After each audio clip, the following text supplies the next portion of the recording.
From the beginning, we committed to integrating our master plan with the trees to minimize the need to cut any of them down.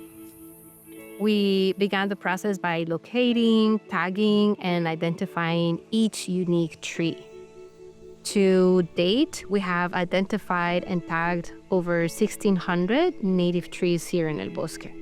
This is a long and intensive process done by biologists and local native plant experts. It's a critical step in determining the role that each tree plays here in the ecosystem. If we do need to prune back or remove one of the trees, we know how to compensate for that to minimize the impact.